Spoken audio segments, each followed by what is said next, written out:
This tiny African country called Djibouti hosts an average of 10 foreign military bases. They're between 8 to 11, according to sources, but on average, 10 foreign military bases exist here. The US, China, France, Japan, Italy, Germany, Saudi Arabia, Spain, all here. This surveillance state, home to 1.5 million Africans, why do these military bases exist when Africa is obviously defenseless? It is to the detriment of Africans. Look what's happening in Sudan. Look at the turmoil going on in the Sahel. Insurgents. In northern Nigeria, insurgents. But there's a tiny African nation here that hosts more than 10 foreign military bases. Why? The geopolitical race to control the Horn of Africa, which is this region here, intensifies every day. Access to the Red Sea is an obsession by so many countries. Just ask Eritrea. They've suffered for it. Now, Djibouti sits here in the Gulf of Aden, where the Red Sea, the Indian Oceans meet, Arabian Peninsula, African continent, but it's not benefiting us. We talked about how the current chair of the African Union, Mr. Mahmoud Yusuf, is a former foreign minister from Djibouti. He heads the African Union, whose headquarters are right here in Addis Ababa in Ethiopia.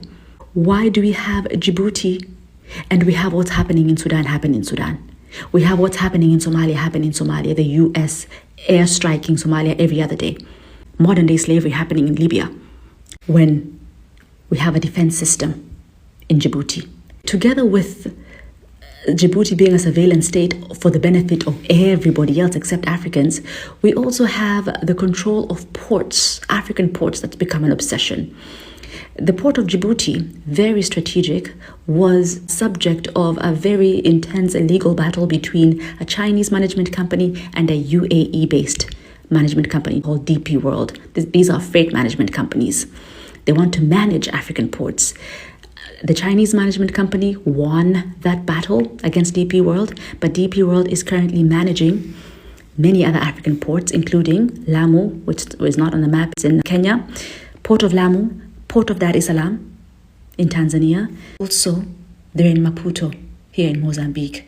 Also, they are controlling the port of Luanda. I believe this is half and half under DP World, half under the management of another UAE-based firm.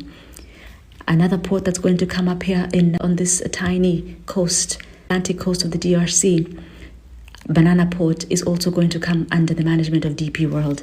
And the biggest prize, Dakar, capital of Senegal, under the management of DP World. So they have access to West Africa, Central Africa, Southeastern Africa through Mozambique, East Africa through Tanzania and Kenya, and foreigners have control over Djibouti.